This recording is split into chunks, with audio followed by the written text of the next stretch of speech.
Hello YouTube! Today we're going to be talking about the 2.2 patch notes that just dropped. So if any of you guys are not following miHoYo's official Twitter account, on their YouTube channel, Discord, anything like that, etc., don't worry, I will be your source of information. If you guys do find this video helpful or informative, do give it a thumbs up. It does help with the YouTube algorithm, and consider subscribing as well so you don't miss any more information like this in the future. And plus, join us over on Twitch. I'm live every single day as we are discussing this. As you can tell on the left side, we have our beautiful Twitch chat along with us, and I'd love to have you guys there to be a part of the Twitch community.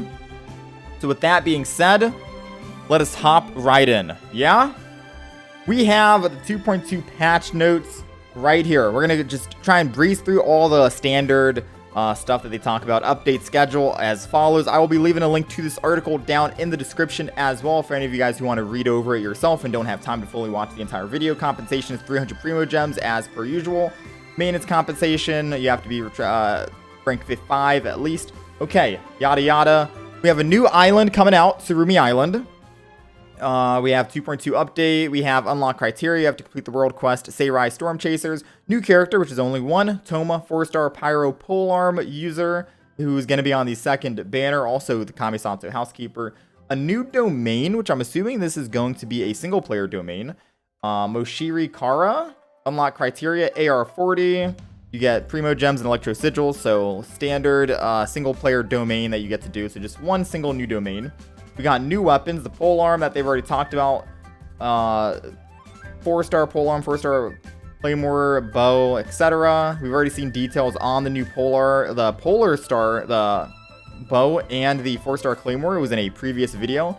New information on the Wavebreaker's fin and the moon. The bow will be at a later date, I'm assuming before the first banner ends. So give it like 2.5 weeks and then we'll get information on that as well. New event, Labyrinth Warriors events, which gives out a free Jin Yen. So here's a start time, end time, gameplay duration, event shop, etc. And then other rewards like crowns, Heroes Whip, Mystic Enhancement Ores, Mora, yada yada. Eligibility, you have to be at least AR30. We have 2 new Hangout events, which I am most definitely looking forward to more than anything else in 2.2, because we get to hang out with Toma a little bit early on before we end up rolling for him. So Toma Hangout and a Sayu Hangout as well. I'm glad that they're bringing back these Hangouts. It feels like it's been forever since they've actually released any. So we have Hangouts, and of course, attached to them will be Primo Gems and other resources like talent books, etc. If you guys are only interested in that. New world quests we have down here.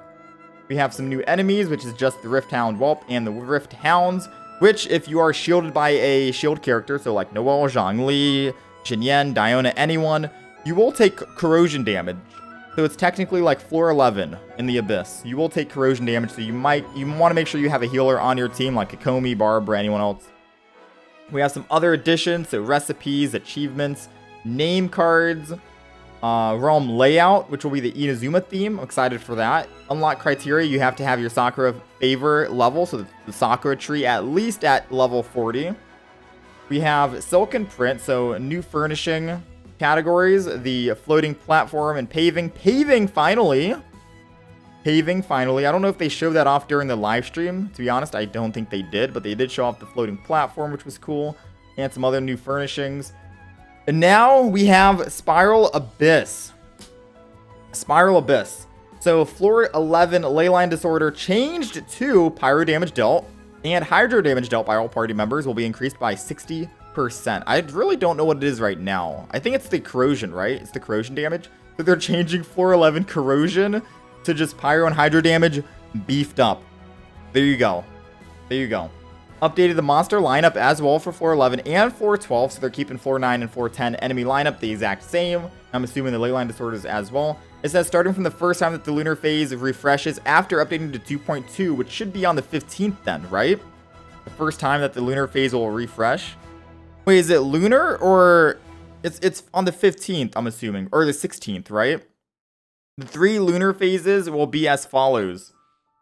Vanguard Moon, after the challenge begins, when a character gets elemental energy is greater than or equal to 50%, they will gain a 6.5 attack bonus every second. 6.5 attack bonus every second, max of 10 stacks. When a character's elemental energy is less than 30%, however, the attack bonus gained this way will be cleared. Okay. Alright, after the challenge begins, when a character's elemental energy is greater than or equal to 50%. Every second, 6.5 attack bonus, max of 10 stacks. And then once you get less, it's cleared. So I'm trying to think about like who that would be good on. Like, just don't use your burst, right, Forehead? But who would you want to use that on? I'm wondering. I mean, I don't think anyone's going to think about this. TLDR, you just do more damage, whatever. Phase 2, we have after the challenge begins, when a character's elemental energy is 100% so maxed out, they will gain 1 stack of Auspice every second, max of 10 stacks. When the character unleashes their elemental burst, all the stacks will be cleared, and the damage dealt by this character will be increased by 5% for every stack cleared. For the next 10 seconds, damage increased. Insane. That's for every single source of damage for the next 10 seconds after the fact. Interesting. While the character is enjoying the damage bonus gained via this method, they cannot gain any more stacks. So for the next 10 seconds, you can't gain any more stacks. That seems crazy. Okay. We also have phase 3 after the challenge begins with the character's active.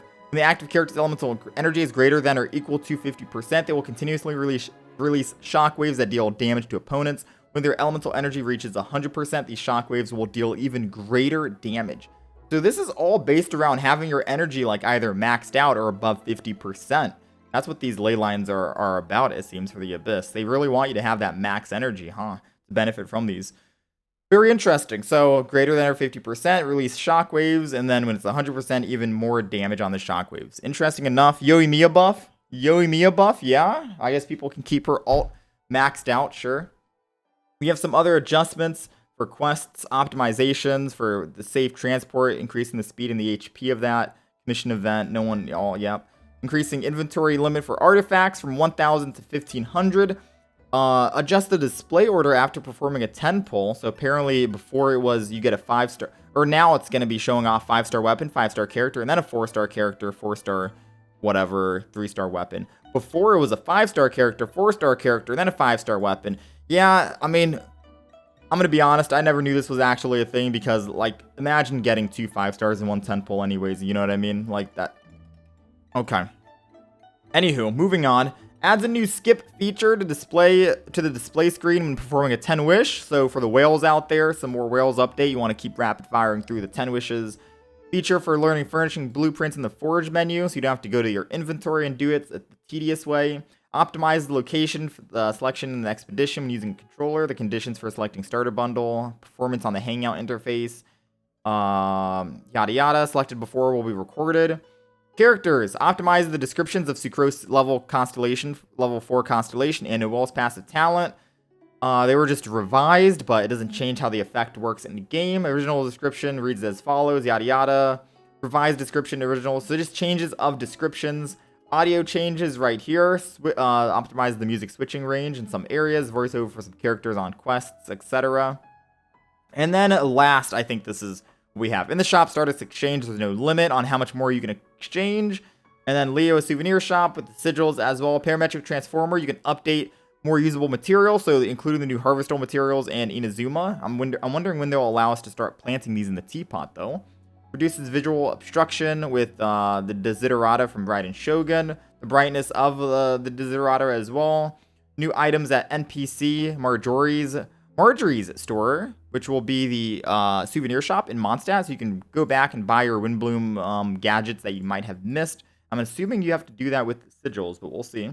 Optimize the rules of the appearance of the worm in ground and the domain. Reduced camera shake, PC, platform support for DualSense, etc. camera stuff. And that was basically it. That was basically all of the patch notes. Try to go through all the other filler stuff, but we can just do a quick little preview here. So this is going to be the Tartaglia banner, the first banner that's going to be dropping. So we have Tartaglia, we have Chong Yun right up, Yanfei and Ningguang all on the same banner. So that's pretty sick, pretty cool. Yanfei has started to grow on me more than Ningguang, so I do prefer her over Ningguang. Chong Yun, yeah, I'm indifferent. I'm going to be skipping the Tartaglia banner. Let me know down below if you guys are going to be wishing on the Tartaglia banner or not. But there you go. Those are your 4-star characters that'll be on his banner. We have the Hangout events, so just a little recap of everything. Hangout events coming soon.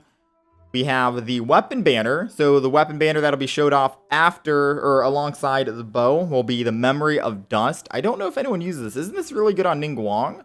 So it's good that Ningguang is on the banner with Tartaglia. So if you end up rolling for it, you get the bow for Tartaglia, you get this for Ningguang. Pretty good, right? I don't know if that's good for Ningguang. I'll be honest, I don't really know my 5-star weapons, alright? The only 5-star I have is Skyward Blade in the game. And that is it. I think Skyward Blade. So there you go. Memory of Dust. We have Rust in the background. Favonius Sword. Favonius Lance. Eye of Perception. And the new Claymore. To be honest, all these weapons are good. I don't think the Eye of Perception people use. But the Favonius Sword, Lance, and Rust are all top-notch 4-star characters if you wanted to roll on this banner. Along with the new 4-star Claymore. Again, I can only recommend. I don't wish on weapon banners. I'm not going to wish on weapon banners. But if it's there, right? If you need it, you need it. So it says what time it takes place. We have the weapon banner as follows. We have the new events, which you can get a free Jin Yen and a crown, taking place on the 21st of October until the 8th of November. And we have the new Osu event, which will be taking place relatively shortly after the new event. So the update drops on the 12th, right? And then 3 days after we settle in, boom, we get to have this Osu event, the rhythm game, taking place on the 15th until the 25th. So 10 days for that to earn some Primo Gems and a new gadget. And I think that was it. I think that was everything. That was it.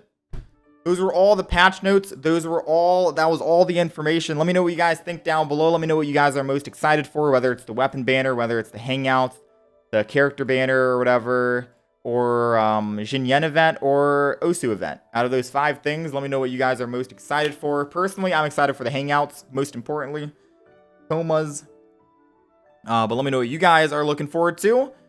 Thank you guys for watching. If you guys did enjoy, please do give it a thumbs up. It does help with the YouTube algorithm in terms of showing this video to other people, all that good stuff. Consider subscribing if you want to catch more information like this and don't want to miss any news source. And join us over on Twitch. We are live every single day as the time of me recording this. Join us over on Twitch, twitch.tv/Enviosity. I'd love to have you guys there. I think that's it. I think that is it. 2.2. 2.2. I can't believe I'm saying this, but 2.2 is not even out yet, but I'm already excited for 2.3. I'm already excited for 2.3. I apologize. Thank you guys for watching. I'll catch you guys in the next one.